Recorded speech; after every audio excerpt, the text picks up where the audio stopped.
You probably can't tell at all given that all my videos so far are about fantasy anime, but when I just started watching anime, I was a huge rom-com fan.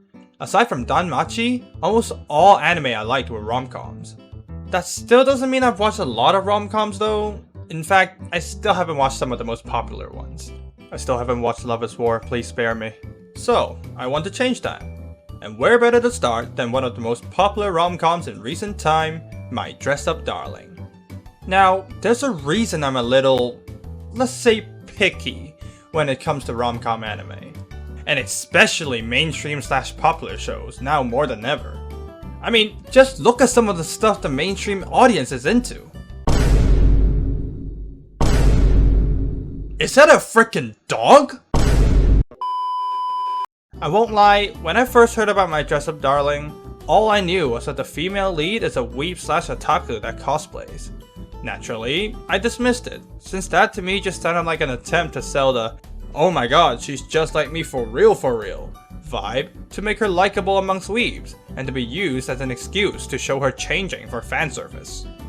And while what I said is absolutely unquestionably true, over time, I've noticed the hype over Kitagawa Marin didn't really die down like I expected. Usually, if a really degenerate show got popular, backlash would come soon after, and the show might be labeled as the show lonely losers watch to feel good about themselves. At least from what I've seen. But that didn't really happen with My Dress-Up Darling. In fact, there were a lot of people echoing the opinion that Marin is the new overall best girl. And I know characters don't just get called that by many people by wish fulfillment alone. And after watching it, it's safe to say that she is definitely at least in contest for that name. This show definitely isn't just lewdness and fanservice. Oh yeah, before I go further, spoiler alert for the anime. I think it's kinda obvious that's where we're going in this video, but I just thought I'd tell you, just in case. If you haven't watched it, go watch it. Seriously, it's good. Definitely a must watch if you're into rom-coms and or slice of life. Now let's finally begin. Now, this might be a really cliche thing to say in these anime video essays, but it is so very clear that this show had a ton of love put into it. I mean, I don't think a lot of people will appreciate these, but look at these walking animations. I don't know if it's rotoscoping or whatever, but the way they're turning corners like actual human beings just activates the neurons in my nerd brain. They didn't really have to add these shots, to be honest. It could have been like any other walking shot where only the upper body is shown and they make the characters bob up and down, so I really appreciate the effort. And speaking of effort, why did they put so much sauce into the animation of the fake anime in the anime? I love it! I'm not into magical girls, but I would watch the hell out of Flower Princess Retsu. Just saying. There were also just some minute details that stand out to me, like how Marin has her phone on the table with a portable charger plugged into it, which is very fitting seeing as she's the extroverted, gyaru character that would be on her phone a lot. Well, I say details, but this was really the only one I noticed. Kinda goes against my entire point, but let's just say there were a lot of details that I missed and move on, okay? But of course, if we're talking about the love and care that was put into this show, the most obvious part would be the immaculate detail they put in the cosplaying part of the story. I mean, look at this reference sheet and everything they need for the cosplay. Look at these quote-unquote photos. Look at this eye animation. I learned about cosplay stuff, like the materials you use for costumes, the camera techniques, what the heck taping even is, way more than I ever thought I would in my life. It's like watching Dr. Stone but for cosplay instead of science. And that is just pure fun, again, to my nerdy brain. I can't even imagine how much research the writer did to write this story. The cosplay detail isn't just in the main character's costume either. Some of the NPC's cosplay look dope as well. Speaking of that, I was looking around some different comment threads about the show for some ideas, and I came across this comment that says something along the lines of, "Oh my god, they even had a Mushoku Tensei cosplay in there." Me being me, which is to say an absolute buffoon, scrambled to check the timestamp they gave because I'm such a big fan of Mushoku Tensei. You know what I found after I checked it? No, no, no, no.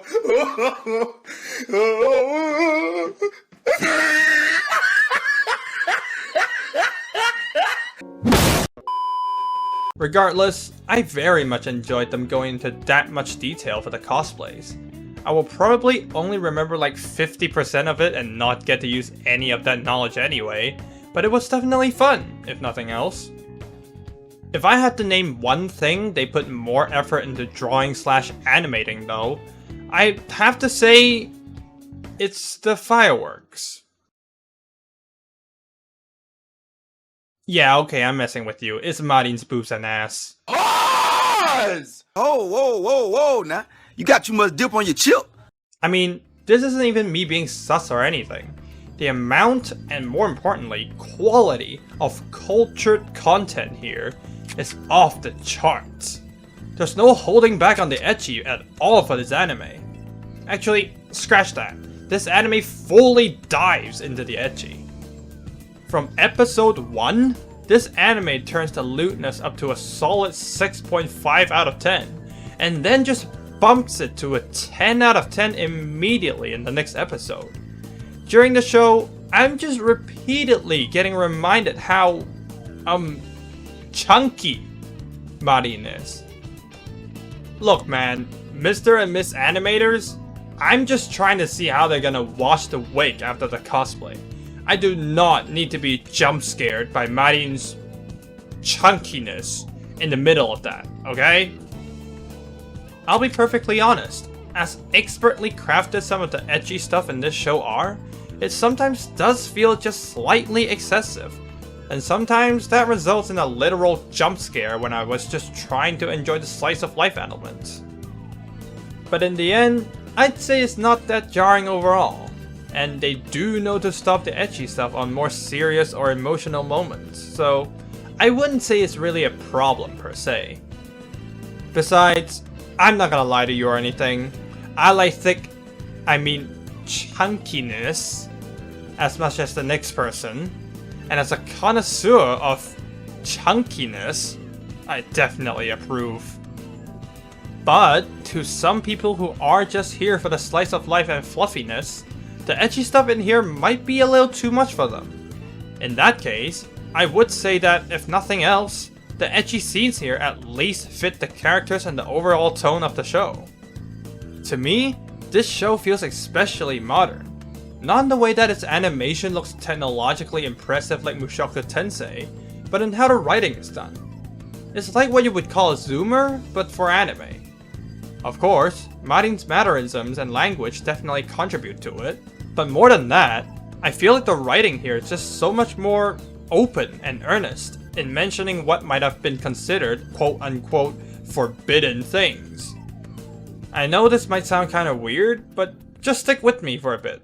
I'll do my best to explain. In a lot of other shows, I find that one of two things happen, at least from what I've seen. They would either choose to just not include any sexual stuff in their show, which of course is perfectly fine, or they would bring up sexual stuff and treat it as some kind of forbidden fruit. For the latter, it doesn't matter if the context is a lame sex joke where the protag accidentally gropes a girl, of which you must have seen hundreds of times, or just straight up Coomer crap, where the girl clearly asked for it. They all treat sexual things like some illegal pleasure that only bad boys and girls take part in. And if you're not interested in that stuff, if you avoid sexual things like the plague, you would be considered a good guy. You would be the Giga Chad and the moral standard everyone should strive for. But as we all know now, life doesn't work like that. Sex is just a normal part of life, and as teenagers going through puberty, it makes all the more sense that Gojo and Marin would be thinking about this stuff. Because of that, this show is not afraid to openly talk about sexual stuff even in its slice of life moments. We will all have been teenagers at one point in our lives, and I think a lot of us can relate to Marin exploring age-restricted content, or how Gojo had a lot of things happen after seeing a sexy pic from Marin. I mean, I'm sure we've all been there where we accidentally stumble upon some porn, and we slammed down the volume instead of turning it off because we were curious. No matter what your opinion is on these events, it's undeniable that they do happen, and they're really quite common. No one is quote unquote pure, and being pure isn't what defines a good person. And guess what? By not making them fantastic ideals of how a person should be, and instead making them closer to realistic teenagers, they feel more like real people, and are much easier to get attached to. Who would have thought? That's why I feel like the ecchi elements fit this show. Although it can be excessive at times, we are looking at life more or less through the lens of these teenagers. And from their perspective, it makes perfect sense that their attention would be drawn to these sort of things. Another good show that does something similar is Horimiya, which I'll have to get into some slight spoilers for, so please mute the video until the spoiler warning is off the screen. There was a moment where the two romantic leads totally did the deed, and that was of course quite emotionally significant for them. But it's not like they stayed on that topic for the rest of the show. As significant as that act is in romantic relationships, there are many more things which are also important. And I really like that they didn't feel the need to linger on that topic like it was some otherworldly luxury. It's just part of normal life, and that's how it should be. I hope I explained my thoughts properly there. I spent quite a bit of time mulling over how I should talk about this point, and even now I'm not the happiest with it. If you feel somewhat the same as me on this, please do offer your perspective on the subject as well. I would love to see if anyone can put it into better words than I did. Moving on from the Felixur looks too deep into things again part of the video, let's quickly talk about the kind of central theme for all the characters in this show. I say quickly because there's really nothing that complicated here. If there's one thing in common among all the characters here, it would be that they all wish to do what they love no matter what. Gojo wants to master the craft of making Hina dolls, despite it being a super niche skill that no one else is interested in. Marin wants to cosplay as the character she loves, despite lacking the skills to make her costumes. Sajuna wants to become a magical girl, despite the fact that they aren't real. And Shinju wants to cosplay as her favorite male character, despite being a girl herself. To put it bluntly, aside from the romance between Gojo and Marin, this show is all about how the main characters tackle the hurdles that block them from doing what they love. It can be as simple as buying the necessary materials for a costume, or as touching as getting newfound motivation from the people around you. It's just a really wholesome theme for the characters, and fits the laid-back, slice-of-life vibe to a T. Now this next part might be a little unusual, but I really just want to take the time to talk about the music in this anime. Those that saw my community post might know, but I made a short immediately after finishing the show just to show my appreciation for the music. But of course, the copyright system does not like it when you have music from a popular anime in your video, even if it's just a background track. That means that short will never see the light of day, and I can't play any of the tracks here either. So, I'm just going to talk about it. Well, I say talk, but it might be more like gushing.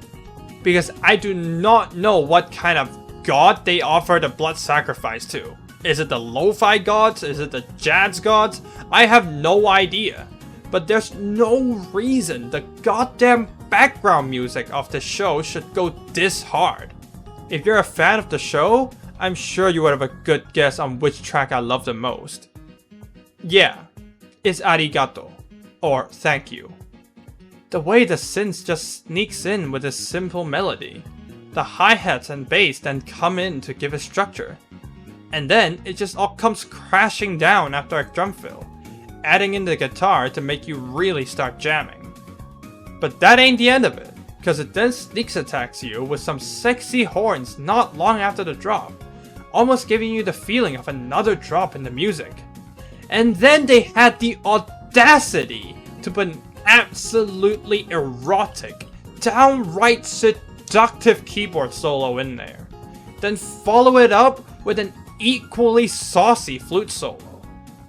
Look, when I sat down to watch this show, I expected it to be fluffiness and a chill time. I did not ask to have an entire eyes closed, head bopping eargasm. Of course, the other background tracks were amazing as well, but Arigato just takes it to a whole nother level. Another amazing piece of music from this show? The ED. For this song, I really got nothing much to say other than this is one of the closest things to a pure and concentrated dose of dopamine that you can get. This song is so cute, yet goes so damn hard at the same time.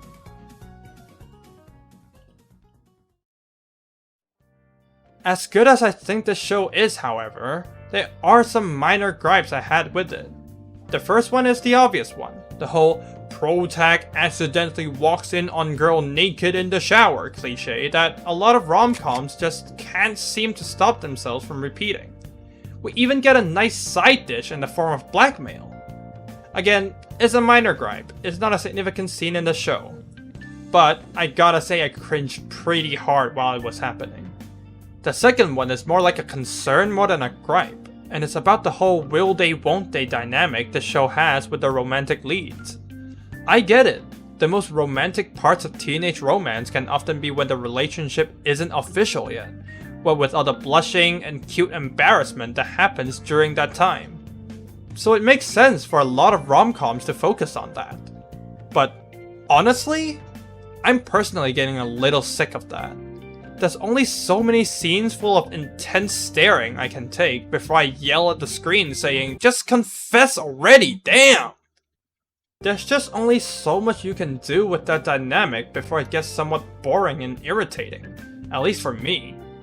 So far for this show, it's still fine. There's a lot of scenes focused on cosplaying talk, so there aren't as many blatant scenes teasing at the romantic relationship. It's heavily implied that Gojo likes Marin, and it's made perfectly clear that Marin is just plainly in love with Gojo already, which I really appreciate. What I'm worried about is that when this show gets sequels, which it most definitely will, it will endlessly ride that wave of that will they won't they dynamic with the two characters, especially when they didn't explicitly state that Gojo likes Marin within this season. Maybe that's a needless worry. Maybe we'll get our mutual confession scenes super early in the next season. All I can say is, I really wish that's the case. If you're a manga reader and you know what happens, please don't spoil me. I'll be fine finding out for myself.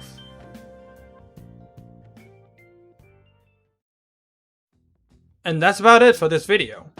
Sorry if this video took a bit longer to make than the others. Like I said in the community post, yes, that's the second time I brought up my community post in this video. Sue me. Like I said there, school has been kinda kicking my ass lately, so time and energy are both on shorter supply. But hey, as long as I still manage to get this video out, that's better than nothing, right? Again, feel free to leave your comments on the show down in the comment section. And as usual, like if you liked, dislike if you disliked, and subscribe to see more of my content. That's about it for this video, and I'll see you on the next one. Bye bye!